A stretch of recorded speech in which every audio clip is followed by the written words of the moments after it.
안녕하세요.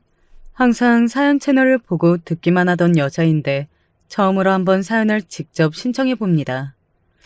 제가요, 친가 쪽도 좀 가난한 편이었는데요. 외가에 비하면 양반이었어요. 외가는 아예 찢어지게 가난했거든요. 그래서 친정 엄마가 결혼 생활 초반에 고생을 많이 하셨습니다. 시집 올 때 해온 게 거의 아무것도 없다고 그런 며느리는 실격 아니냐고 하면서 친할머니께서 무척이나 트집을 잡으셨거든요. 그런 의미에서 엄마가 첫 자식을 아들로 낳으신 건 천만다행이 아닐 수 없었습니다. 하늘도 도운 일이었죠. 정말 하나부터 열까지 못마땅해서 쳐다보기도 싫었던 며느리가 아들을 떡하니 낳아버렸네. 아휴, 이래서 사람 앞일은 모르는 거라고 하나. 한숨과 같이 툴툴거리셨으나 엄마가 아들을 낳으셨다는 것을 분명히 기뻐하고 계셨죠. 그래서 제 친정 오빠가 태어난 이후로 엄마가 친할머니로부터 구박을 덜 받기 시작하셨어요. 저는 이런 걸 보면 어째서 나이 든 아들 바라기 엄마들이 존재하는지 이해가 너무 잘 되더라고요. 시집살이에서 동아줄이자 구세주처럼 느껴졌을 게 아들 탄생 아니겠어요. 저희 엄마의 경우도 마찬가지였는데요. 치명적인 단점이라고 한다면 친할머니께서 지나치게 당신의 손자를 싸고 돌기 시작하셨다는 거예요. 엄마가 오빠를 혼낼 일이 있어서 혼내면 도리어 친할머니께서는 엄마한테 막 뭐라고 하셨습니다. 왜 잘못 없는 애를 혼내냐고 막 따지셨어요. 그럴 때마다 엄마는 아주 무안해지시는 상황이었고요. 그러니 오빠가 얼마나 성격이 매사에 기고만장하게 됐는지 모릅니다. 오빠를 둘러싼 환경이 그럴 법도 했죠. 만약에 제 친정오빠 같은 환경에서 자랐다고 하더라도 사람이 기고만장해지지 않을 수 있을지 저는 그 부분이 살면서 항상 궁금했었네요. 혹시 경험담이 있는 분이 계시다면 부디 나누어 주셨으면 좋겠어요. 아무튼 오빠는 막무가내 개차반으로 자라났는데 언니와 제가 하필이면 딱 엄마의 성격을 물려받아서 더욱 극과 극이었습니다. 저희 자매는 둘 다 신기하게도 외모는 아빠 쪽을 닮았어요. 특히 언니는 큰 고모하고 생긴 게 진짜 비슷합니다. 유전자가 뭔지 정말 신기할 따름이에요. 외모는 아버지 쪽, 성격은 엄마와 판박이었어요. 멋쩍게 미소를 짓는 그 모양새마저도 모녀들끼리 어쩜 그리 똑같을지 모릅니다. 하필이면 둘 다 이런 성격들이니까 더욱 오빠한테 눌려 살 수밖에 없었는데요. 오빠가 있는 앞에서는 웃음소리도 크게 못 내고 발소리도 작게 걸어야 했습니다. 만약 안 그랬다가는 친할머니께 걸렸을 시에는 곧 죽음이었죠. 그러다 보니까 살면서 뭔가를 기대하지 않게 되었고요. 저는 하마터면 고등학교에 진학을 못할 뻔했습니다. 농담 아니고 진짜로요. 집안에서 굳이 여자 주제에 학업을 계속 이어가겠다고 하는 걸 몹시 설치고 나댄다고 안 좋게 봤기 때문입니다. 반면에 오빠는 재수도 하고 삼수도 하더니 아예 사수까지 해버렸죠. 재수하고 떨어졌을 때는 친할머니께서 엄마 탓을 하셨습니다. 애미의 정성이 부족하니까 다 그런 것 아니겠냐.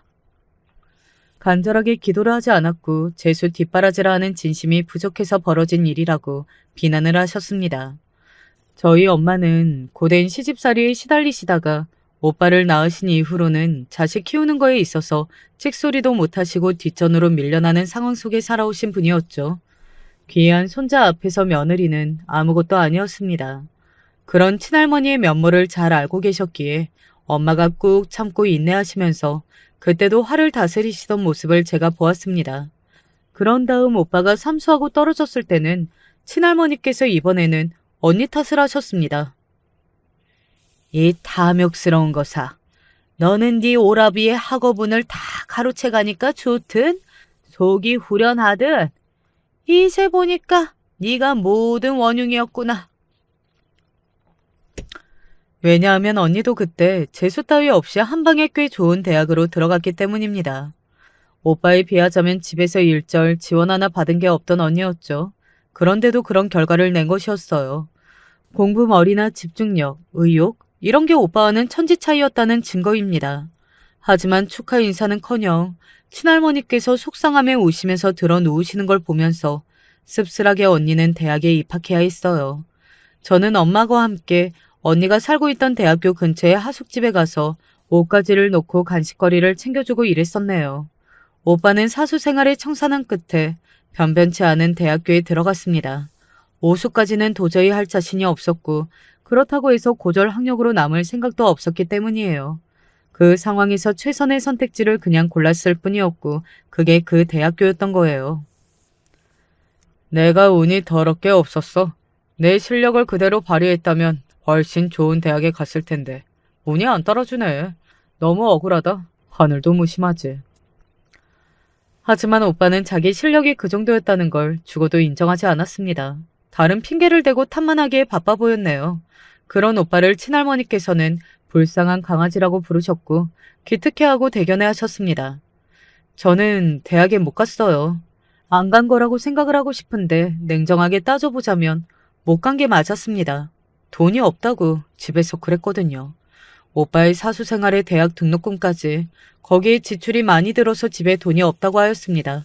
또한 저보고 쓸데없이 대학 갈 생각은 하지 말고 1년이라도 더 먼저 돈부터 벌어서 집에 도움이 되라고 하는 소리를 들었네요. 오빠는 4년이나 허비를 해도 무조건 가야 하는 게 대학이라고 다들 그랬으면서 저한테 말을 할 때는 다들 왜 갑자기 대학은 쓸데없는 것이라고 하는지 기가 막히고 씁쓸하였습니다. 오빠는 사수라 하고도 변변하지 못한 대학을 갔지만 언니는 한 방에 좋은 대학에 간 경우였죠. 그래서 엄마는 오빠가 대학에 들어간 이후로 언니를 챙겨주는 것이 이제 눈치가 보인다고 하였습니다. 친할머니께 잘못 걸리면 난리가 날 상황이었거든요. 못돼 처먹어서 지 오라버니의 학업운을 빼앗고 지 혼자 좋은 대학에 간 그 욕심을 보라지. 귀한 손자보다 감히 잘난 손녀를 용납하실 수가 없던 모양이었어요. 그래서 제가 엄마 대신 언니한테 가서 이것저것 전달을 해주고 챙겨주고 그렇게 하였습니다. 엄마표 반찬도 제가 몰래 가져다 주었고요. 대학을 안 간 저는 바로 사회생활을 시작하였는데 그렇게 벌긴 시작한 돈으로 직접 언니한테 자잘하지만 이것저것 사준 적도 다수였습니다. 역시 가족이 최고야. 동생밖에 없다. 언니는 그런 저에게 고마워했죠. 자기도 이 다음에 취업을 해서 잘 되면 언니로서 동생에게 많이 베풀고 싶다고 했습니다. 언니하고 사이가 삐걱거릴 때도 있었지만 기본적으로 저희 자매는 성격의 결이 워낙 비슷하였고 집안에서 오빠라는 넘을 수 없는 산이자 공공의 적도 있었으니까요. 언니와 저는 항상 한 뭉치로 뭉쳐서 살아온 셈이었죠. 언니는 대학을 졸업하고 나서 곧장 취업을 하려고 했으나 미끄러졌고 자기 동기들보다 조금 늦게 정식 취업을 해댔는데 그 대신에 굉장히 괜찮은 곳에 입사를 했습니다. 서두를 것 하나 없었다고 너무 잘 됐다고 그러면서 부모님이 눈물을 글썽거리셨을 정도로 많이 좋아하셨어요. 그리고 오빠는 어느 날 갑자기 웬 여자를 집에 데리고 왔습니다. 허벅지 반을 간신히 가리는 치마에 딱 붙는 상의에 기다란 머리는 구불구불 파마가 되어 있었고요. 진한 입술색에 그리고 웬 향수 냄새 같은 게 희한하리 마치 진동을 하던지요. 당황한 가족들을 바라보며 오빠가 선언했습니다. 저 드릴 말씀이 있습니다. 이 여자하고 결혼하겠습니다. 당연히 부모님이 황당해하셨죠.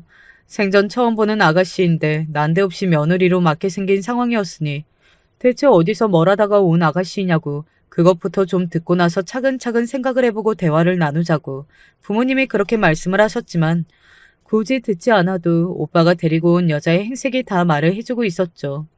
생각을 해볼 것도 없었고요. 오빠는 이 여자가 열심히 살아왔고 돈도 열심히 벌어왔다고 딱 그렇게만 앵무새처럼 말을 반복할 뿐이었습니다.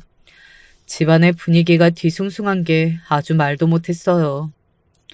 내가 두 눈에 흙이 들어가는 안이 있다고 하더라도 그 결혼만은 못하게 할 거다. 친할머니께서 저희 집에 들어앉으신 참에 오빠의 결혼을 안간힘을 다해서 막을 거라고 하셨고 엄마는 처음으로 당신의 시어머니와 뜻을 일치하게 되었다면서 쓴웃음을 지으셨어요. 살다 보니까 시어머니를 다 응원하게 된다고 그러셨죠. 하지만 저희 오빠가 어떤 인간인가요? 없는 형편 속에서도 혼자 받을 거 다 받고 누릴 거 다 누리면서 왕처럼 살아온 천상천하 유아 독존이었습니다. 꺾일 고집이 아니었죠. 다시 그 여자 이야기를 안 하면서 시간을 보낸 지 3개월. 어느 날 오빠가 그 여자를 다시 데리고 왔는데요. 두 사람이 아니었고 세 사람이라고 봐야 했습니다. 임신을 했다고 그러더라고요. 모두가 얼이 빠져 있는 상황 속에서 오빠의 팔짱을 낀 그 여자가 수줍게 말했습니다. 제가 지난달에 아들이 생기는 꿈을 꿨었는데 아무래도 그게 태몽이었나 보더라고요. 엄마가 머리가 어지럽다고 하시며 방에 가 들어 누우셨고요. 친할머니께서는 어쩔 수 없지라고 한참이나 중얼거리셨습니다. 그건 결국 두 사람을 용인하시겠다는 의미였어요. 만약에 오빠가 데리고 온 여자가 그 입에서 아들이라는 두 글자를 내뱉지 않았다면 친할머니께서 과연 허락을 해주셨을지 모르겠네요. 아들을 임신했다는 이야기에 마음이 돌아섰던 것이죠. 친손자가 아들을 낳는다면 대가 이어지는 거니까요. 엄마는 속상해서 미치겠다고 그러셨고 상황이 이렇게 되었으니 이제는 별 수 없지 않느냐며 아버지는 한숨만 계속 내쉬실 따름이었습니다. 네, 결국 오빠가 데리고 온 혼전 임신을 한 그 여자가 저희 새언니가 되었어요. 엄마는 갑자기 맞이하게 된 며느리의 존재를 달가워하지 않으셨고 저와 언니를 앉혀두고 거듭 강조를 하셨어요. 너희들은 절대로 결혼 가지고 이렇게 어른들 속을 썩이지 마라. 알았지? 못나고 모자란 놈을 만날 것 같으면 차라리 혼자 사는 것도 방법이야. 고분고분한 저희 자매가 알겠다고 약속을 드렸었죠. 엄마가 새언니 때문에 이 시기에 스트레스를 엄청나게 받으셨네요. 마음 같아서는 집장만 해줘서 내보내고 싶지만 형편상 일단은 아기를 낳을 때까지 같이 데리고 살아야 하는 되바라진 며느리와 성질 고약한 시어머니를 엄마가 챙기면서 살고 계셨으니까요. 가운데 딱 껴서 얼마나 힘드셨을까 싶어요. 원래 살던 옛집이었다면 어림도 없었을 텐데 그래도 작년에 이사를 해서 망정이었지. 좋은데 직장을 잡은 멋진 딸 덕분이야. 언니가 취직을 잘했었기 때문에 그거 하나 믿고서 부모님이 이사를 하신 바가 있었거든요. 그 점을 두고 엄마가 무척이나 기쁘고 고마워하였습니다. 오랜 세월 살았던 옛날 집에 비해서 큰 마음 먹고 이사를 했던 새 집은 훨씬 더 좋았거든요. 집이라도 새 것이어서 엄마가 아래에서는 며느리로부터 위에서는 시어머니로부터 이리 치이고 저리 치이는 일상을 보내고 계셨어도 그나마 위안을 받으셨다고 합니다. 언니가 효녀였죠. 심지어 결혼도 무척 잘했어요. 형부가 집안 형편만 보자면 그저 그런 수준인데 본인이 굉장히 열심히 해서 잘 살고 있던 인물이었거든요. 집에서 일절 지원 하나 안 받고 혼자서 미친 듯이 공부를 열심히 하였고 그런 노력이 더해진 시간들만 계속 살아오신 끝에 대기업에 입사까지 해내신 아주 대단하신 분이었습니다. 집에서 지원을 해준 것도 없는데 공부에 의욕을 보이고 알아서 미래를 꾸려나갔다는 점에서 형부하고 언니가 공통점이 있었네요. 형부가 말하기를 저희 언니가 매사에 자기 의견을 크게 내세우는 법 없이 조용한 성격에다가 학벌도 괜찮고 하니까 그게 마음에 들어서 결혼 생각을 하게 되었다고 그랬습니다. 대기업에 다니는 남자하고 언니가 결혼하게 되자 가족들의 태도가 손바닥 뒤집듯 바뀌었고 달라졌어요. 역시 그럴 줄 알았다. 결혼 잘할 줄을 내가 진작 알아봤어. 내가 옛날에 대학도 잘 가도록 밀어줬었잖아. 물 떠놓고 기도까지 해줬었지. 그때도 내가 이미 잘 될 싹수를 알아보고 그랬던 거야. 친할머니께서는 잔뜩 격양이 된 채로 언니를 당신이 직접 다 키우셨다는 주장까지 펼치셨었네요. 언니와 함께 제가 온갖 차별을 다 당해왔던 산 증인이었잖아요. 그래서 정말 어이가 없었습니다. 손자만 챙겨주시고 소녀들은 길가에 돌멩이 보듯 하셨던 분인데 이제 와서 안 그러는 척하는 게 기가 막히고 분하기도 하였어요.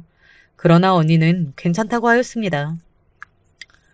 다 지나간 일이잖아. 앞으로가 중요한 거지. 그렇게 말을 하는 언니의 모습이 후련해 보여서 저도 더 이상 말을 얹지는 않았네요. 언니가 대기업에 다니는 형부를 만난 덕분에 집안의 공기가 나아졌어요. 아니었다면 정말 힘들었을 거예요. 왜냐하면 새언니가 혼전 임신을 했었잖아요.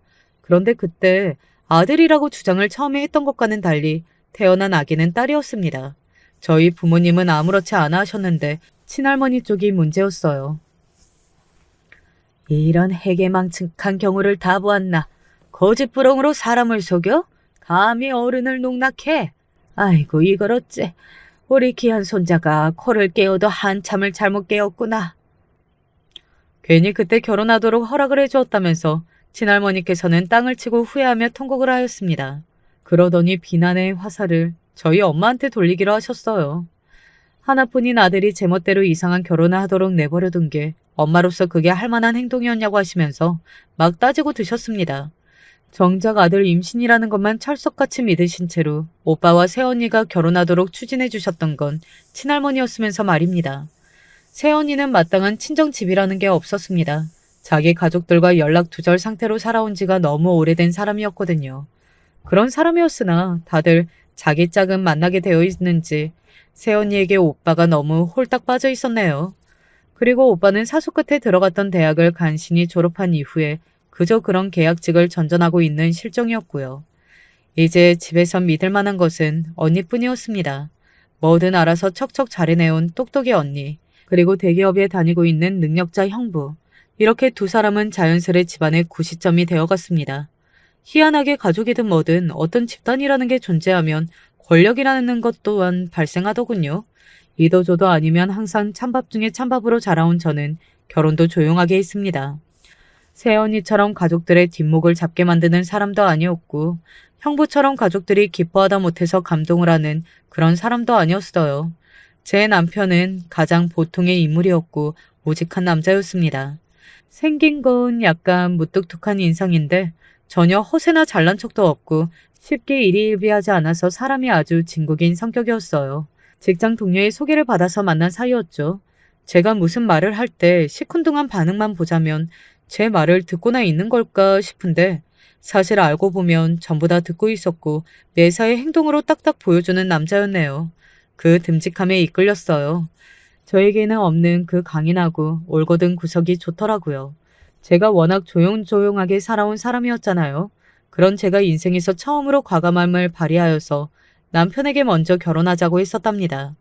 그때 남편은 다니던 사무직 직장이 성에 안 맞고 사무실에서 이모저모도 많아서 퇴사를 한 뒤에 공장에 들어간 직후였는데요. 공장 일도 그 안에 체계가 몸에 안 맞아서 죽겠다는 소리를 하고 있었습니다. 그런 남자에게 제가 뭘 어떻게 해서라도 먹여 살릴 테니까 결혼하자고 했던 거예요. 남편이 너무 깜짝 놀라가지고 진심이냐면서 그 소리를 저에게 3번이나 물었습니다. 저는 무조건 진심이고 꼭 결혼하고 싶은 마음이라고 대답했고요. 그랬더니 신중한 얼굴로 알겠다고 대답하던 남편이 저를 데리고 어디론가 길을 떠났습니다. 경기도 끝자락에 있는 시골 동네였어요. 거기가 자기 본가라고 했습니다. 그러니까 저에게는 시댁이었죠. 저는 반갑고 신기한 기분이었는데 자기 부모님 댁에 도착한 남편의 표정은 어둡기만 했습니다. 내가 아버지하고 사이가 많이 안 좋아. 절천지 원수가 따로 없어. 평소에 한 번도 부친의 이야기를 하지 않았으며 모친의 이야기만 했던 남편이었죠. 부친을 주제로 한 대화가 나오면 바로 입을 다물어 버렸고요.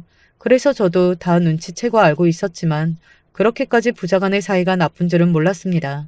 고즈넉한 시골집의 앞마당에 발을 들여놓자마자 시어머니께서 버선발로 뛰어나오셨고 반가이 맞아주셨습니다. 어서 오라고 하시면서 저의 손을 꼭 붙잡아 주시는 모습에 주책맞게도 저는 하마터면 눈물이 날 뻔하였어요. 정다운 표정이며 몸짓, 그런 것들의 모든 게 시어머니께서 무척이나 푸근하신 분이라는 것을 증명하고 있었습니다. 하지만 마냥 화기애애하던 분위기는 시아버지의 이야기가 나오면서 달라졌습니다. 네 아버지 조금 있다가 집에 오실 거야. 네? 이 시간에는 집에 안 계신다면서요? 어머니가 그러셨잖아요. 그래서 일부러 이때 온 거예요. 저와 결혼할 사람 어머니한테만 보여드리고 인사시키려고요. 어떻게 결혼을 하는데 너는 네 아버지한테 인사도 안 드리려고 하니? 아휴, 대체 언제까지 그러고 지낼 거야? 평생? 죽을 때까지?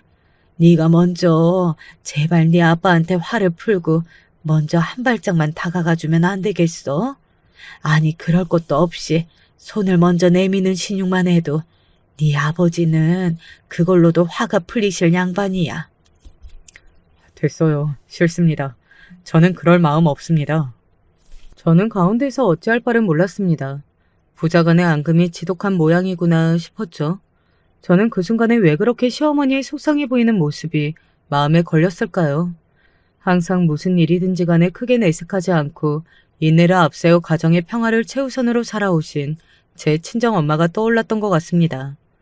이상하게 시어머니의 모습에서 제 엄마의 지난 세월이 겹쳐 보인 순간 저는 쉽사리 자리를 뜰 수가 없게 되었어요.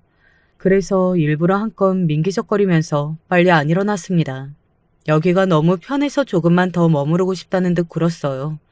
그런 저를 눈치라도 채셨는지 남편 몰래 눈이 마주친 시어머니께서 저를 향해 슬쩍 미소를 지어주셨었죠. 그리고 외출해서 시아버지가 돌아오셨습니다. 저는 당장에 싹싹하게 인사부터 드렸죠. 시아버지께서는 약간 얼떨떨해 보이셨고요. 들뜬 얼굴로 시어머니께서 설명을 이어가셨으나 시아버지의 기색이 조금 좋지 못했습니다. 남편 쪽도 마찬가지였고요. 이윽고 두 사람이 따로 방에 들어가서 대화를 나누기 시작했어요. 저는 시어머니와 조용히 이런저런 이야기를 나누면서 기다렸는데 난데없이 방 안쪽에서부터 커다란 목소리가 들려왔습니다. 그럴 거면 나는 결혼식장에도 안 가련다. 네, 그러세요. 오지 마세요. 저는 전혀 상관 안 하니까. 시아버지와 남편 모두 울컥 감정이 치민 목소리였어요. 저는 소리를 크게 지르고 방을 뛰쳐나온 남편의 모습이 너무 낯설어서 놀랐습니다. 그러나 그 자리에서는 별말 없이 내색을 하지 않았으며 가만히 남편을 따라 시댁을 나섰었죠. 이 남자를 많이 안다고 생각했건만 이렇듯 의외의 면모를 발견하게 되었다는 것에 집집마다 정말이지 다양한 사정이 있으며 그 안을 들여다보기 전에는 아무도 예상할 수 없는 법이라는 생각이 들었답니다. 부족한 모습을 보여줘서 미안하다며 남편은 고개를 떨구었지만 저는 그런 남편의 어깨를 어루만져 주었어요. 남은 평생 이 사람과 함께 해야겠다는 결심에는 조금도 흔들림이 없었거든요. 남편이 감동을 받은 눈치로 저에게 말했습니다. 고마워. 나는 앞으로 꼭 좋은 남편이 될게.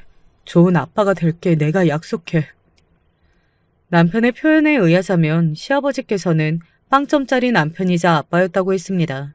제가 정말 놀랐던 사실이 시어머니께서 남편을 낳아준 생모가 아니셨다는 사실입니다.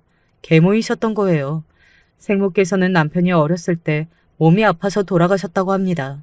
몇 가지 증상을 대수롭지 않게 여기면서 병원에 가는 것이 미뤄지고 또 미뤄진 게 패착이었다고 하더군요. 이걸 두고도 남편은 시아버지를 사실 속으로 많이 원망하고 있었어요.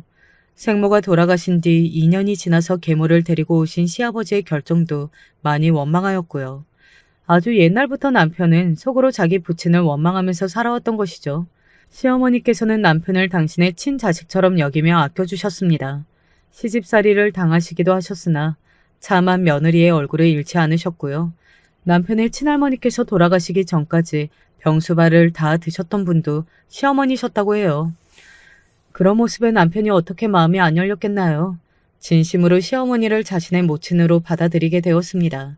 그래서 더 용서가 안 되었을 것입니다. 그렇게 좋으신 분을 두고 시아버지께서 상습적으로 바람을 피우셨다는 게 도저히 이해할 수가 없었던 것이죠. 심지어 시아버지께서는 꽤 진지하게 만나던 상간녀하고는 살림을 합치실 작정까지 하셨다고 하네요. 시어머니께는 일방적으로 이혼 통보까지 하셨었고요. 하지만 그 상간녀가 시아버지의 재산을 노리고 작당을 한 것이라는 정황이 포착되어서 그 관계가 정리가 되었습니다. 시아버지께는 땅이라는 재산이 있었거든요. 원래도 자린고비 구두쇠 기질이 강하신 데다가 남한테 10원 한 장 베푸는 것을 아까워하셨던 분이 시아버지라고 합니다. 그랬던 분이 상간녀의 시커먼 속내라 알게 되었던 이후로 더더욱 아무도 안 믿으시고 사방팔방 의심의 눈초리를 흘리며 사시게 되었다고 해요. 어쩌면 당신 스스로가 떳떳하게 깨끗하게 살지는 못하셨기에 당연히 남들도 그렇게 살 거라고 지레 짐작을 하셨던 걸지도 모르겠습니다. 아무튼 그 상간녀의 손내가 들통이 나서 불륜 관계가 끝이 났고 시아버지께서는 당신의 가정으로 돌아오셨지만 그 과정에서 사과는 없었다고 해요. 그래서 남편이 이때도 화가 엄청 났었는데 시어머니를 봐서 억지로 참았고요. 그러다가 어느 날 남편이 늦은 시각에 귀가를 했더니 시어머니께서 현관 앞에 쓰러져 계셨다고 합니다. 복통이 극심한 상태로 식은땀을 흘리며 괴로워하고 계셨는데요. 시아버지께서는 그때 술에 취하신 채로 방에서 쿨쿨 주무시던 와중이었어요. 남편이 당장에 시어머니를 모시고 병원으로 갔었고요. 통증이 사라지고 정신이 든 시어머니께서 울면서 말씀하시기를 너무 아파서 병원에 가고 싶다고 말을 꺼냈고 울기까지 했는데도 시아버지께서는 시끄럽다고 짜증을 내시면서 드러누워 잠을 청하셨다는 겁니다. 그때까지 꾹 참아왔던 남편이 거기서 폭발을 해버린 거예요. 자기 생모가 몸이 아파서 돌아가셨다는 비극까지 과거에 있었기 때문에 더더욱 화를 참을 수가 없었습니다. 그렇게 남편이 완전히 눈이 돌아서 시아버지와 대판 싸워버렸고 부자 사이가 틀어졌던 거예요. 쌍욕의 고성은 기본이고 심지어 주먹까지 나갔었다고 합니다. 그 정도로 심각하게 싸웠으니 봉합이 어려웠죠. 시어머니께서는 이게 다 당신 때문인 것 같다고 하시면서 자책을 하셨고요. 남편은 평생 시아버지와 인연을 끊을 각오까지 하고서 들이박았던 것이었기에 절대 후회하지 않았습니다. 그랬기 때문에 얼마 시간이 지나서 시어머니로부터 당신은 시아버지를 다 용서했으며 이제 나쁜 마음도 없다는 소리를 들었을 때 배신감을 느꼈던 것이었죠. 그래서 남편이 집을 멀리하면서 혼자 타지 생활을 외로이 이어갔고 혼자 알아서 먹고 살아왔던 것입니다. 시어머니께서 워낙 남편의 화를 풀어주려고 노력을 많이 하셨고 그랬기에 시간이 흐르면서 남편도 다시 시어머니하고는 그럭저럭 잘 지내게 되었어요. 본가에도 가끔이나마 들렸고요. 하지만 시아버지하고는 여전히 얼음장 같은 관계였기 때문에 절대 얼굴을 맞대지 않았습니다. 시아버지 또한 자존심이 태산 같으신 분이라 먼저 자식에게 안 굽히셨고요. 앙금은 깊이 쌓여만 갔고 감정의 골 역시도 깊이 파여버렸습니다. 결혼하겠다고 인사를 드리러 갔던 그날 시아버지께서는 남편과 따로 마주한 그 방에서 재산 이야기를 하셨다고 해요. 내가 재산을 물려줄 데가 어디에 있겠냐. 자식뿐이지. 언제가 됐든 간에 나중에 결국 그 재산을 너한테 물려줄 거다. 네가 그 점을 알면 앞으로는 나한테 굽히고 들어와야겠지. 제가 왜 그래야 합니까? 아버지는 이날 이때껏 미안하다 잘못했다 이런 말씀 한마디 안 하고 사셨는데 제가 왜 그런 아버지한테 굽히고 들어가야 하죠? 잘난 척하지 마라. 앞으로 네가 저 자식 앞에서 번듯하게 굴고 싶으면 무조건 그 재산이 있어야 할 텐데 내 말이 들리기라도 해? 시아버지께서 당당하게 나오시자 남편은 그 모습에 더욱 짜증이 나버렸던 거예요. 재산 이야기를 듣고서는 오히려 절대 시아버지께 안 굽히기로 마음을 더 굳혔습니다. 돈 하나 때문에 숙이고 들어가는 건 남편의 입장에서는 너무나도 자존심이 상하는 일이기도 했고요. 저는 시댁의 재산 여부를 알지도 못했었고 전혀 상관없이 결혼하기로 애초에 마음 먹었던 거니까 연연하지 않기로 했습니다. 공장 다니는 남자랑 결혼한다고 친할머니께서는 저를 비웃고 비난하셨어요. 너는 왜 평생 수준이 그 모양 그 꼴이니? 하지만 저는 가뿐히 무시를 해드렸습니다. 그렇게나 아끼시는 손자, 제 오빠가 결혼을 그렇게 하는 바람에 가슴에 비수가 꽂히셨잖아요. 오빠가 아들 말고 딸을 얻는 것도 사실은 제가 속으로 통쾌한 일이라고 생각 중이었습니다. 그리고 건강이 확 안 좋아져서 이미 많이 힘들어하고 계신 상태였거든요. 그런 분께 제가 굳이 이제 와서 열을 낼 필요가 없었네요.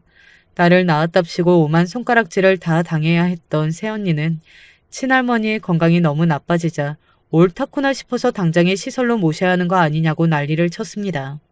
그러자 오빠도 적극적으로 동의를 표했고요. 저희 부모님은 망설이셨습니다. 그러나 언니가 그 비용을 부담하겠다고 나서면서 이야기가 빨리 진행이 되었어요. 언니하고 형부가 친할머니를 시설에 모시는 돈을 부담하겠다고 했고 친할머니께서는 그렇게 어안이 벙벙한 모습으로 집을 떠나셔야만 했습니다. 저는 손 안 대고 코를 푼 셈이었네요. 그 무엇보다도 친할머니 입장에서는 애지중지 대하며 키워온 손자한테서 뒤통수를 맞으신 게 가장 아프셨을 것 같네요. 아버지는 엄마한테 미안한 마음을 가지고 계셨죠. 엄마로 하여금 차마 환자 시어머니를 수발드는 며느리 노릇까지 하게 두실 수는 없었던 것입니다. 그래서 친할머니의 시설행에 동의를 하셨던 거예요.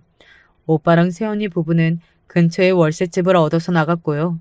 이로써 고약한 시어머니와 대바라진 며느리를 다 집에서 내보내게 된 엄마였지만 후련함과 더불어서 우울함이 엿보였어요. 드센 시댁 쪽의 눈치를 보느라 엄마는 여태 당신의 친정도 못 챙기며 살아오신 분이었습니다. 한평생을 가난하게 살아오신 외할머니께서는 이제 많이 늙으신 모습이었죠. 이제서야 여행 한번 제대로 못 다녀본 외할머니의 불쌍한 모습이 눈에 밟혀서 힘들고 죄인이 된 기분이라며 가족들 앞에서 엄마는 눈물을 글썽이셨습니다. 엄마가 생각에 잠긴 얼굴을 하는 것 같더니 며칠 뒤 형부가 여행을 보내드리겠다는 소리를 해왔습니다. 마음 놓고 제주도 여행이나 다녀오세요. 비용은 제가 다 부담을 할 테니까요. 저희 부모님과 외할머니 이렇게 세 분을 제주도에 형부가 보내드렸습니다. 사위를 정말 잘 두었다면서 부모님은 황송해 하셨고 외할머니께서는 난생 처음 비행기를 타본다고 하시며 제주도에 가서도 그렇게나 감동받은 얼굴을 하셨다네요. 2박 3일 제주도 여행을 두고 형부는 본인이 큰 결심해서 큰 돈을 써서 이뤄낸 결과라고 생색을 몇 번이나 냈습니다. 자꾸만 그 소리를 하고 또 했죠. 그래도 다들 형부를 칭송했어요. 역시 대기업 다니는 사람은 다르다고 하면서요. 그럴 때마다 언니는 옆에서 그 특유의 얌전한 미소를 짓고 있었죠. 막무가내 성격의 오빠는 여전히 제멋대로 굴고 싶었으나 그럼에도 잘난 형부가 집안에서 훨씬 더 무게감이 있다는 걸 인정하는 눈치였습니다. 뭣도 아닌 건 저희 부부였죠. 조용한 저 그리고 제 옆에 조용한 남편. 저희 두 사람은 별로 존재감이 없었습니다. 남편이 다니던 공장을 그만두고 아예 현장 일을 다니기 시작한 거 굳이 말은 안 했는데 이런저런 안부가 서로 오갈 때마다 왠지 거짓말하는 기분이 들어서 그냥 현장을 다니게 됐다는 사실을 알리게 되었어요. 여기저기 현장을 다닌다고 표현을 해봤자 그거 결국 막노동을 뛴다는 거 아닌가? 그러자 형부가 웃으면서 그렇게 중얼거렸는데 다들 유연하게 넘기는 분위기라 저희 부부도 굳이 기분 나빠할 것까지는 없다는 생각이 들어서 그러려니 하고는 말았습니다. 남편도 기본적으로 성격이 워낙 수더분한 사람이어서요. 그러던 어느 날 친정 식구들이 모이는 자리에서 저 없이 남편이 혼자 가게 되었어요. 퇴근을 앞두고 갑자기 직장에서 회의가 잡혔는데 긴급한 사안이라 저도 참석하라는 상사의 지시가 있었거든요. 당황스러웠지만 놀란 마음이 더 컸습니다. 나도 이제 큰 업무에 끼어들 수 있게 된 건가 봐. 고졸이니 뭐니 하면서 차별받고 구석으로 밀려나는 것만 당해왔는데 핵심 인력들이 다 모이는 회의에 나도 들어가게 됐어. 뭔가 얼떨떨하다. 그런데 이따가 당신 혼자 가게 돼서 어떡해? 그냥 가지 말래? 나도 없는데.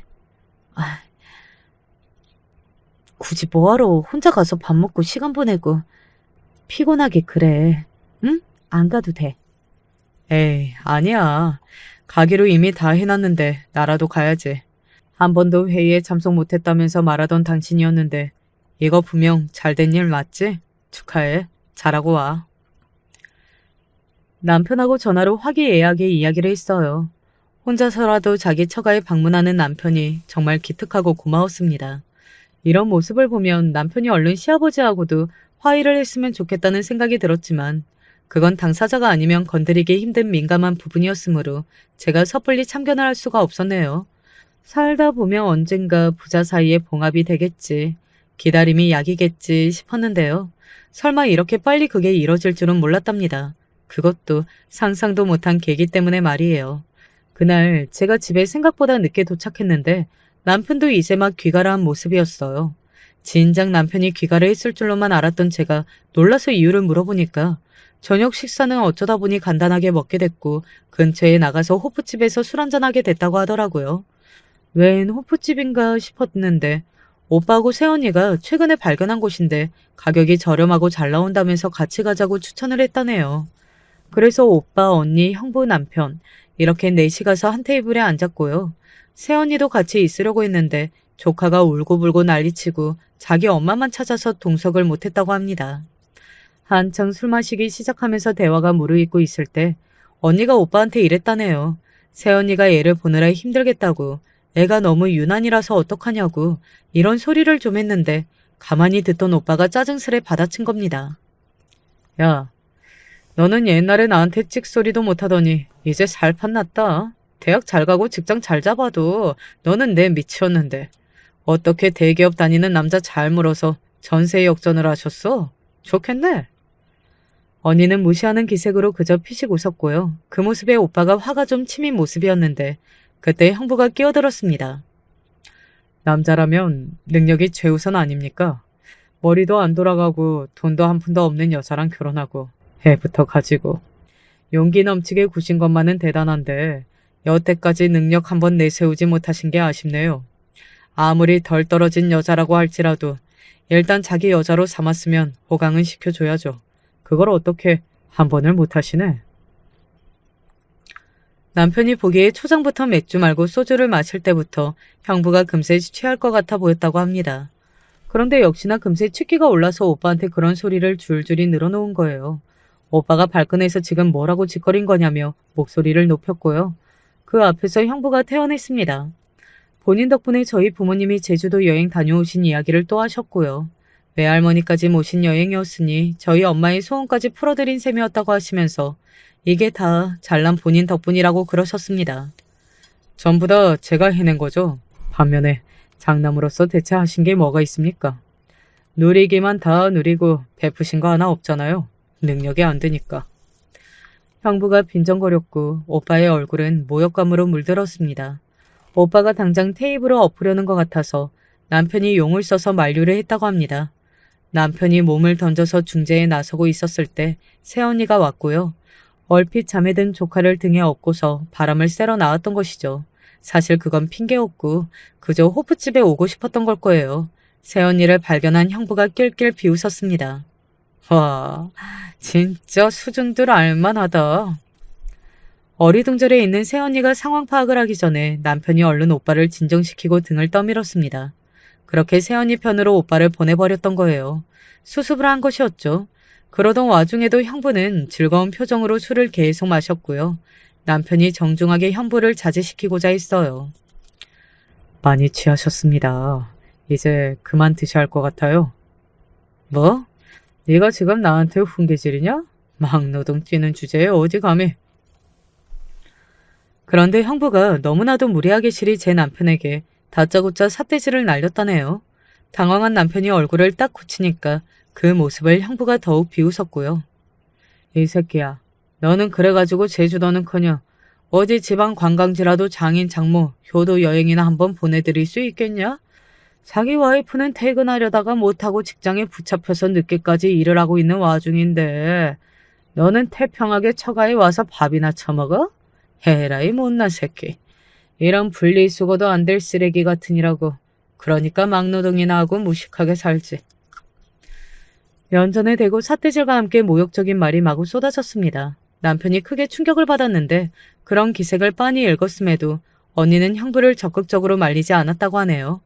너무 어이가 없어진 남편은 헛웃음을 크게 터뜨리면서 상대할 가치가 없다는 생각으로 그 자리를 떴고요. 제가 이 이야기를 자려고 준비 다 하고 누운 다음에야 들었습니다. 너무 화가 났고 눈물이 날 것 같았어요. 여태까지 형부가 무슨 잘난 척을 하고 거들먹거리고 생색을 내든 말든 장단이나 조용히 맞춰주면서 그렇게 지냈습니다. 제 남편이 자기 처가 사람들한테 기본적으로 할 건 다 하고 지낸 사람이었어요. 저 없이도 혼자 저녁 자리에 간 것만 가도 그랬죠. 이렇게 잘하는 사람인데 그런 모욕을 당해야 했다는 게 믿어지지 않았고 분했습니다. 그런 저를 남편이 달랬어요. 당신은 아무 걱정도 하지 마. 내가 움직일 결심을 했으니까. 당신은 그냥 가만히 지켜봐. 대체 무슨 소리를 하는 건가 싶었는데 남편의 표정이 전에 없이 의기양양해 보여서 왠지 모르게 믿음이 갔습니다. 그러더니 남편이 날이 밝기가 무섭게 자기 본가에 갔더라고요. 제 시댁에 말입니다. 아버지, 저 돈 좀 주십시오.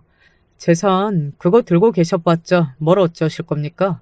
하나뿐인 자식이나 그 돈 잘 쓰고 누릴 수 있도록 그렇게 좀 해주세요. 땅값도 많이 올랐다고 알고 있는데 그것도 일부라도 좀 팔면 좋겠습니다. 남편이 시아버지 앞에서 당당한 태도로 그렇게 요구를 드렸다네요. 그런데 시아버지께서 이렇다 저렇다 하시지 않고 남편의 요구에 대해서 알겠다고만 딱 대답을 해주신 거예요. 왜냐하면 지난 세월 원망과 분노를 쌓아왔으며 자존심을 세워왔던 남편이 갑자기 먼저 와서 재산 이야기를 하는 이유가 뭔지 시아버지께서도 들으신 이후였거든요. 결국은 시아버지 역시도 자식 일에 발벗고 나서실 수밖에 없는 부모이셨던 것입니다. 어디 가서 그렇게 기죽고 다니지 마라. 앞으로는 떵떵거리고 살아. 돈 때문에 남편이 힘들어하다고 하니까 시아버지가 울컥하셨고 당장에 재산을 내어주겠다고 하신 겁니다. 시어머니께서 저에게 전화를 바로 주셔서 저는 주말 아침 대바람부터 외출한 남편이 어디에 가 있는 건지 알게 됐었네요. 제 형부가 추태를 부린 거였으니까요. 친정꼴이 그래서 너무 죄송하다고 사과를 드렸는데 시어머니께서는 오히려 잘됐다고 하시면서 밝은 목소리를 내셨습니다. 아니야. 오히려 이런 계기로 우리 아들이 결단을 딱 내리고 자기 아버지한테 먼저 숙이고 들어온 거잖아. 잘 된 거지. 너무 고마워. 이게 고맙다는 이야기를 들을 일이 맞는지 싶어서 저는 헷갈렸네요. 시댁에 다녀온 남편과 주말 내내 많은 대화를 나누었고요. 바로 얼마 뒤 남편이 저희 부모님을 해외여행 보내드리게 됐습니다. 오빠가 가뜩이나 자존심 상해서 미치겠던 와중에 계약직 생활이 끝나가고 있던 시기이기도 해서 남편이 오빠와 함께 해외여행을 보내드리면 좋겠다고 먼저 의견을 냈고요. 가서 기분 전환이나 좀 하고 오시라는 남편의 권유에 오빠가 감동을 해서 어쩔 줄 몰라 했습니다. 돈이 여유롭다는 사실도 감추고서 막노동까지 뛰었다니 매부가 정말 놀라운 사람이었네. 은등 고수였어. 우리 막내가 결혼을 정말 잘한 거였구나.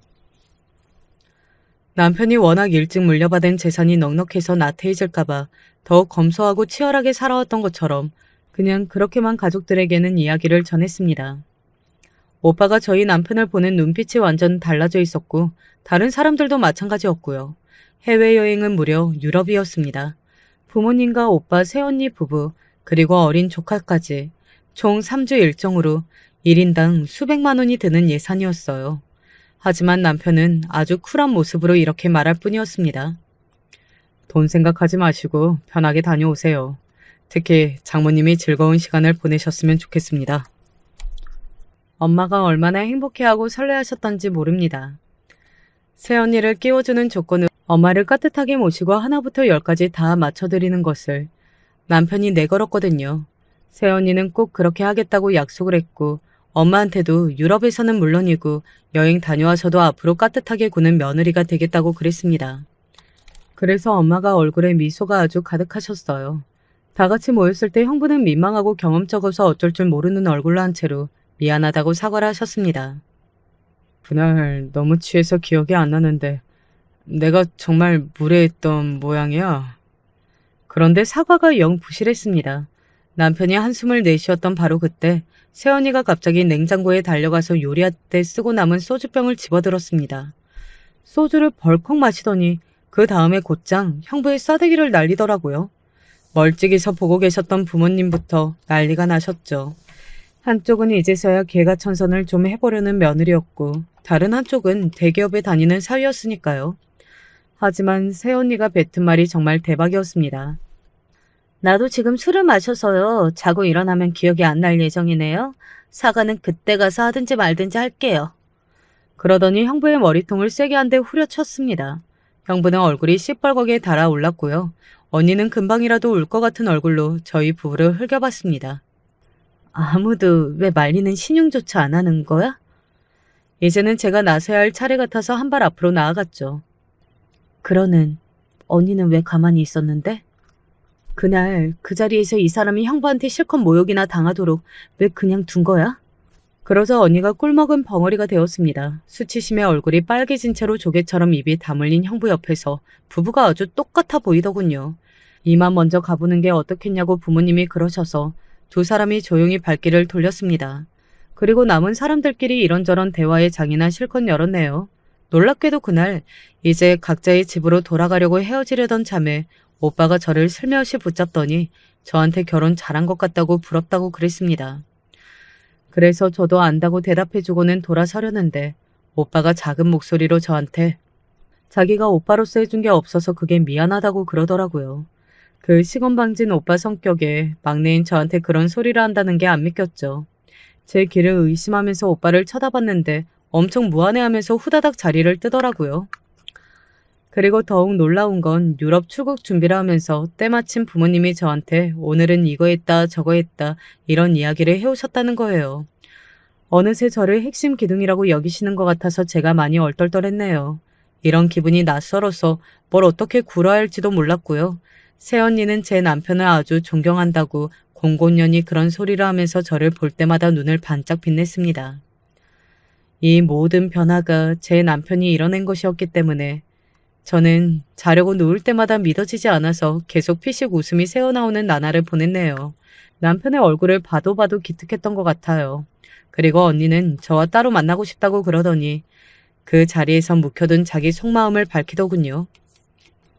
사실 나는 오래전부터 오빠를 뛰어넘고 싶었던 것 같아. 오빠와 달리 결혼 잘한 것, 결혼으로 칭찬받은 게 좋았다네요. 그래서 자기가 드디어 3남매 중에 1등으로 등극한 것 같아서 행복했었대요. 그러면서 저와 항상 자매가 비슷하게 뭉쳐 살았는데 저보다 자기가 낫다는 생각을 자꾸만 하면서 그걸로 과시하고 싶어졌다고 합니다. 결혼 잘했으면 내가 더 도와주고 손 내밀고 너랑 오히려 더욱 함께해야 했는데 너보다 내가 낫다는 생각만으로 우쭐했어. 나도 결국은 오빠 같은 인간이었어. 오빠의 거들먹거리는 모습, 뻗대는 모습, 잘난 척하는 그 모든 것들이 너무 싫었었는데 결국 내가 그걸 똑같이 닮았던 거야. 너에겐 정말 미안해. 내가 유치하고 어리석었어. 담담하게 사과를 하는 언니의 모습에 저는 가장 먼저 이해간다는 생각부터 들었습니다. 저는 언니와 함께 자라왔기 때문에 정확히 그 심정이 뭔지 알 것 같았거든요. 집안의 실세였던 친할머니로부터 오빠만 관심받고 있을 때 혼자 구석에서 코피 쏟으며 열심히 공부하던 언니의 모습이 떠올랐고 그때도 얼마나 인정을 받고 싶었으면 그랬던 걸까 싶었네요. 인정에 못 말랐던 언니를 알 것만 같아서 저는 가만히 고개를 끄덕여 주었습니다. 고맙다고 하던 언니는 이튿날 형부를 데리고 와서는 저희 부부와 자리를 갖고 다시 한번 그동안 미안했다고 그랬습니다. 자존심이 다 구겨진 형부의 모습을 보고 남편은 차마 뭐라고 한마디 알려줄 마음도 들지 않았다고 그러더라고요. 유럽 여행을 떠난 가족들은 아주 알차고 멋진 시간들을 보냈고 기념품도 안 입고 각자 잘 사왔답니다. 마음가짐이 달라지면 그게 티가 나는 것인지 저는 직장에서 승승장구를 했어요. 기회를 악착같이 잡아서 앞으로 나아갔죠. 남편이 재산을 많이 들고 왔든 말든 상관없이 저는 제 사회생활을 잘 해내고 싶었거든요. 저에게도 언니처럼 인정받고 성공하고 싶다는 욕구나 갈망이 가득했던 것 같습니다. 남편은 이제 시아버지와 잘 지내고 있어요. 화기애애하게 잘 지내는 건 아니지만요. 그래도 이전과 비교하면 천지 차이라며 시어머니께서는 연신 싱글벙글 웃으셨답니다. 안녕하세요. 저는 서울시 성북구에 사는 최민기라고 합니다. 제가 겪은 일을 이야기하고 가족에게 하고 싶은 말도 있어 이곳에 사연을 보내게 되었습니다. 글을 많이 써본 적이 없고 평소 말도 많이 하는 성격이 아니라 서투를 수 있으니 이해해 주셨으면 합니다. 어디서부터 이야기를 시작해야 할까요? 아마 제 못난 과거부터 시작해야겠죠. 사실 저는 인간 쓰레기였습니다. 어느 정도였냐면 돈만 생겼다 하면 도박하러 나가고 매일 술에 절어 살고 돈 버는 일은 모두 아내에게 맡긴 그런 쓰레기였습니다. 그러면서도 편하기 위해 아내와 이혼해주진 않았습니다. 아이들은 저를 아빠로 보지 않았고 저를 싫어하는 걸 넘어 혐오했습니다.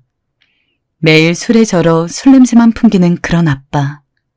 방구석에 세상과 등져 핸드폰만 들여다보는 그런 아빠를 누가 좋아했겠습니까? 어느 순간 아이들은 저와 말도 섞지 않았고 저를 봐도 못 본 채 했습니다. 저는 그런 아이들에게 감히 니들이 아빠를 무시하냐며 화를 냈고요. 그리고 그런 저를 보고 유일하게 가슴 아파하던 사람이 바로 저희 집사람이었습니다. 집사람이라는 말도 잘못된 것이겠죠. 제가 집에 사는 사람이었고 아내가 밖에서 일을 하며 생활비를 버는 실질적인 가장이었으니까요. 아내는 하루 종일 일했습니다. 정말 하루 종일이라는 말이 맞을 겁니다. 낮엔 아이들 급식소에서 일했고 저녁이 되면 식당에서 일을 했고 밤이 되면 대리기사까지 3가지 일을 했으니까요. 아내는 들어오는 시간도 일정하지 않았습니다. 조금이라도 돈을 벌 수 있는 일이 생기면 더 대리를 뛰었고 쪽잠을 잔 후 학교 급식소로 향했습니다. 나중에 알고 보니 급식소 일은 무척 고된 노동이었습니다. 하지만 아내는 아이들을 학원에 보내기 위해 밥을 먹이기 위해 그런 일을 마다하지 않았습니다. 주변에선 아내를 보고 왜 그런 남편과 사냐고 모두 이혼하라고 난리였습니다. 당신 언제까지 이렇게 살 거야? 정말 이런 날 보고도 아무런 감정이 안 들어? 아내가 제게 뭐라 한 것은 그때가 처음이었습니다. 아내는 그날도 대리를 뛰고 고단한 몸으로 집에 들어왔습니다. 그런데 제가 잠도 자지 않고 새벽까지 술을 먹으며 게임을 하고 있자 그런 저를 보곤 눈물이 한가득 고여 말한 것이었습니다. 우리 다시 시작하자. 시작하면 돼. 제발 회피하려고 좀 하지 마. 당신 취업할 수 있어. 어디든 갈 수 있다고. 여보, 사업 망해서 힘든 심정은 이해해. 나도 마음 아파. 근데 이미 벌어진 일 어쩔 수 없잖아. 우리 천천히 극복해 나가보자. 하지만 저는 그런 아내를 험악한 눈으로 노려보다 다시 게임으로 눈을 돌렸습니다. 제발, 여보, 제발 내가 부탁할게. 내가 빌게. 아내는 급기야 무릎까지 꿇었습니다. 그리고 눈물을 흘리며 제발이라는 말을 반복했습니다. 저는 그 소리가 그렇게 듣기 싫었습니다. 제발이라는 말을 듣는 순간 갑자기 속에서부터 참아왔던 울분과 화가 올라오는 느낌이었습니다. 제발. 결국 저는 폭발해버렸습니다. 내가 잔소리 좀 그만하랬지. 듣기 싫다고 했잖아. 저는 아내를 향해 컴퓨터 옆에 있던 잿더리를 집어던졌습니다. 아내는 그 뒤에도 저를 설득하려고 온갖 노력을 기울였습니다. 저를 부드러운 말로 타일러도 보고 아이들 얘기를 하며 회유도 해보고 제게 손찌검을 당하면서도 저를 포기하지 않았습니다. 하지만 전 그때 제 마음을 보지 못했습니다. 그때 저는 한마디로 낙오자였고 실패자였습니다. 3년 전 잘 되던 사업이 한순간에 망했고 주변 지인들이 제 전화를 받지 않았고 가족들마저 제게 등을 돌렸습니다.